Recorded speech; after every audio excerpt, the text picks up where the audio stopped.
Hello everyone, it's a beautiful day. I'm here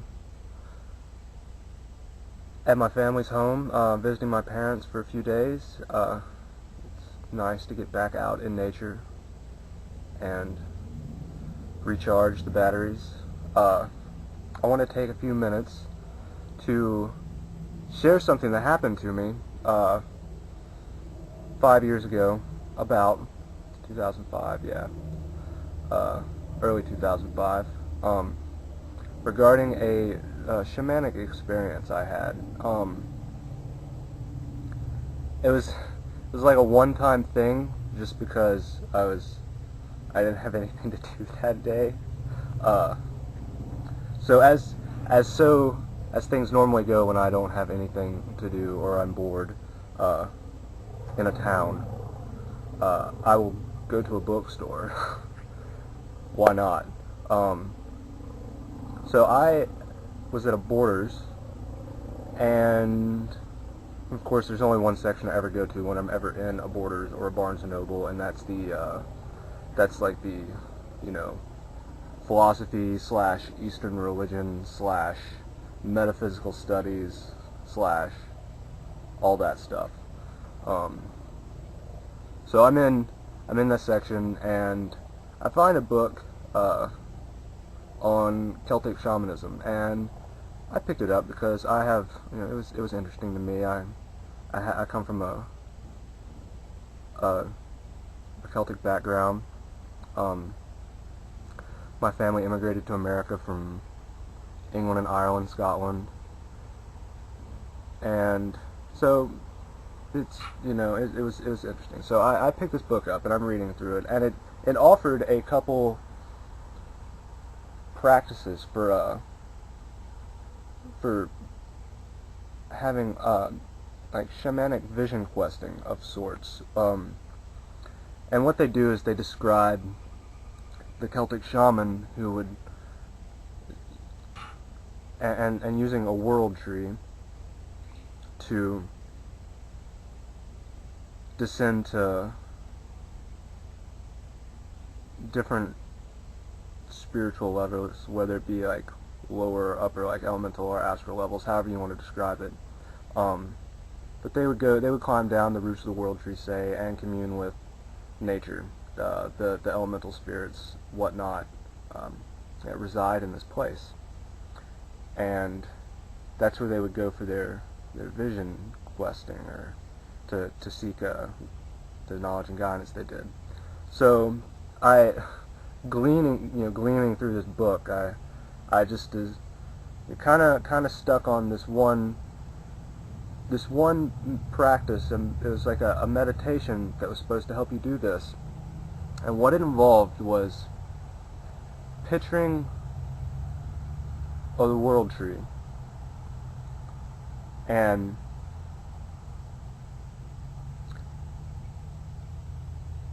the world tree. Wow, there's a concept we can just delve into in later, but to climb down, to imagine that the world tree spans, here the lower realms and the upper realms, and you gain access to these places by either climbing the branches or descending the roots.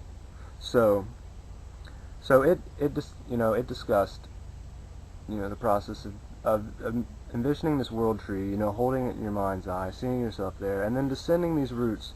And as you descend the roots down into these lower realms, to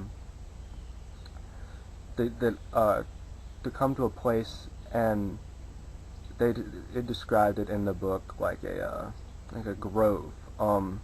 If you've ever read The Magician's Nephew by C.S. Lewis, like the world between worlds, that wooded place that was real lovely, dark and deep, thank you, Robert Frost.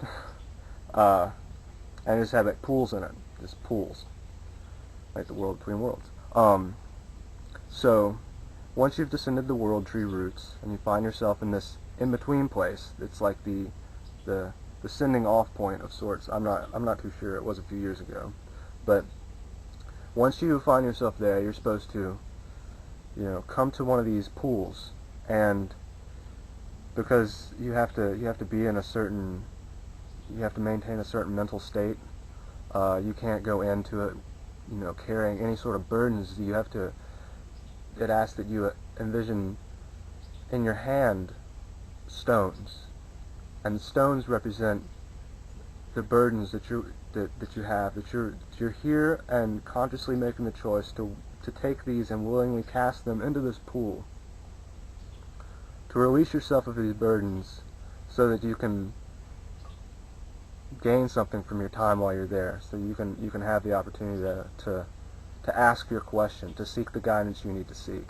And of course it also discusses the benevolent versus malevolent spirits, and to me, like reading that, I'm not too concerned with it at the time, because I trust my own discernment. I'm going to know if I met someone or something, that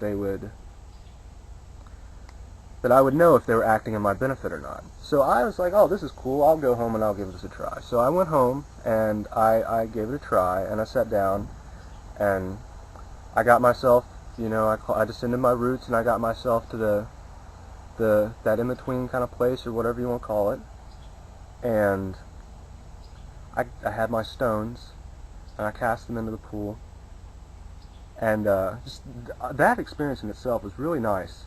But once I was done, because I really didn't know what I didn't have any direction I was going in. I just was interested in some sort of insight, a general insight. So once I had done that, I just kind of posed my question to the forest I was in,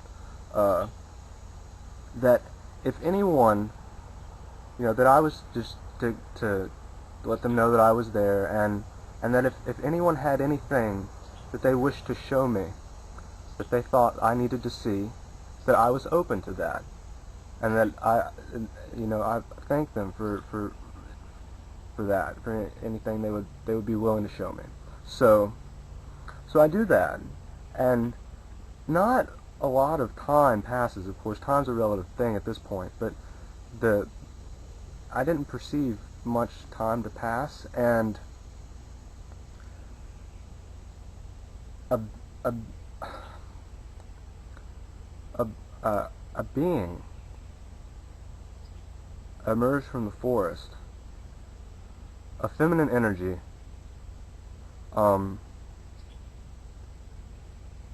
green clad. She was a nature spirit. What words could I have to describe the only thing I could think of at the time was like, it was a real sprightly creature, but she's incredibly a manifestation of feminine qualities and the earth. It was really strange, but she just came, and she never said one word, not one word the entire time this happened. So at this point I'm like, whoa, this is gonna go somewhere. And